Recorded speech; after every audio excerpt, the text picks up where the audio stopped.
I call the game shite, but it's a shame because there is good elements to it, right? Writing-wise, it's not Veilguard.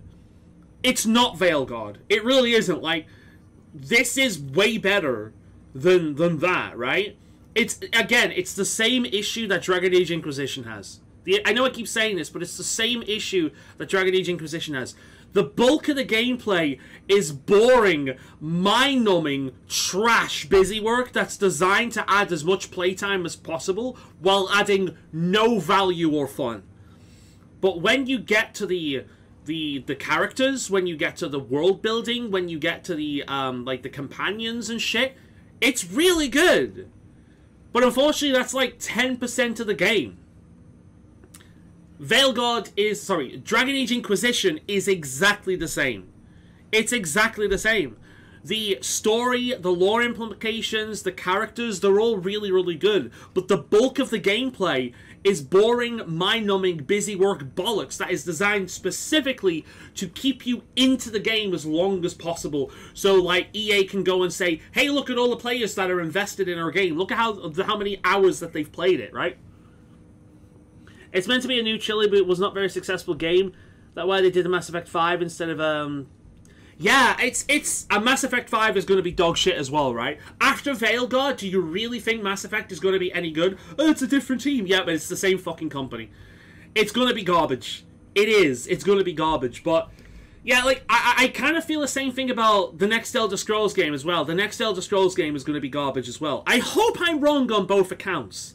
I do genuinely hope that EA and Bethesda have learned from the past few fucking years, but they won't. It'll be a repeat of the same bullshit because they never fucking learn. The only places to find good games these days are AA and indies. Now we know with the odd exception. But something big spooks the benefactor. Like, the biggest thing I could say about Dragon Age... Well, actually, both Dragon Age and this game is wasted potential, right? Here's the thing. I will eventually buy Veilguard if I see it at a reasonable price. And, like, that reasonable price is about £5. I am willing to pay £5 to have a laugh on stream, right? I am willing to pay £5 to have an excuse to rant and rave and get angry and just go on massive rants about the state of the game industry for £5, right? I'm willing to do that, right? It will be worth it for my own entertainment. However, I will say, the worst character in BioWare history, Taash, the fucked up Qunari, the massive hypocrite that expects everyone to respect their pronouns, but can't respect someone else's basic fucking name. What the fuck is going on the comms? Shut up! Thank you. Taash, in all honesty, could have been a really fucking good character. She is a second generation immigrant. Her mother is still thoroughly invested in the Qun, and meanwhile she is thoroughly invested in, I forget the name of the area, but the culture that she's grown up in. She is a second-generation immigrant. Her mother is from a completely different culture, extremely alien culture, one of the most unique cultures in fantasy settings, the Qunari. They could have made the first legitimately really good non-binary character. Now, I don't like non-binary. I think non-binary is extremely regressive, that relies heavily on gender stereotypes. The very gender stereotypes people on the left have been fighting for years to kind of like push aside and allow people more personal freedom for expression. I think non-binary can only exist through the expression of gender stereotypes, right? You see it all the time with non-binary people. If they're biologically female, they'll have short hair and will look as boyish as possible. If they're biologically male, they will look as feminine as possible. They do this because they recognize what they are and they want to have both. Now, if male or female didn't have any gender signifiers, that wouldn't be needed. Then you also get people who are very obviously male or female, typically conventionally attractive, probably from California, and adopted just to be a bit special for a while, right? Very different from the people who actually adopt the identity. But just because I personally do not like something does not mean that a character of that ilk couldn't be well written. They could have made a brilliant character that is struggling to find their place between two places. Both the Kyun from her mother and I think it's Rivari, the culture that she grew up in from her environment. There's one point of being pushed and pulled and pushed and pulled and never feeling like you belong. Classic second generation immigrant story, right? The other element is her gender identity. She could be pulled between, like, feminine stereotypes and masculine stereotypes, and the expectations of male and female roles within both the Kunari and Rivari, or whatever the hell she is in that setting. It could have been done.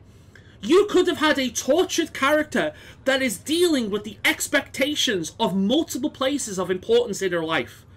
You could have done that. You could give her a real reason to be pissed off with gender stereotypes, because on this hand she's expected to be a good Kunari woman, and on this hand she's expected to be a good Rivari woman. You could have done that. It could have been doable. Taash could have been one of the best characters in BioWare history. But fuck that. Let's make a self-insert that exists purely to push politics. I don't have to like something or agree with something in order to agree that a well-written character was well-written. And for as much as I dislike non-binary, that does not mean that I think a well-written non-binary character can't exist. That doesn't mean that I think the concept of non-binary, explored in a media like video games, couldn't have been done really well. It could have done. It could have been really done. It could have been done great. You know, I'm not religious, but I've got really invested in people struggling with their faith in video games before. I don't have to identify with the character. I don't even need to believe what they believe in order to empathize with them, to care about with them, and to care about them and to root for them. Taash could have been great if given to someone who could really go into that stuck in the middle element between cultures and between gender expectations. Legitimately, she could have been great. But instead, we got just a typical representative of Tumblr, or Blue Sky these days. Someone who wants the entire world, a petulant fucking child that wants the entire world to bow down towards their whims, but will not for a second respect other people. That's what Taash ended up being. And it's a real shame. And that is a segment from this stream I am definitely re-uploading as its own video. Because I genuinely believe there's stuff, there's foundations in Taash's character that could have made her a really fucking good character. And they squandered it. But yeah. She's the worst character in the game, sadly. She is. She's one of BioWare's worst characters. But she could have been one of their best. There's things in there to make her really good. Like, if given to someone that could really delve into that expectations of, like, this is what a Rivari woman should be versus this is what a Kunari woman should be. Right? Being a second-generation immigrant, struggling to find her place between these two cultures, between the expectations of her two cultures, thus relying on non-binary, being, fuck you all, I'm my own thing, I'm here in the middle, I want everything. I love where I come from, but I also love where I am. I want everything, I don't want to choose. They could have done that, but they didn't. They didn't. It's a shame, man. It's a real shame. What's all this about?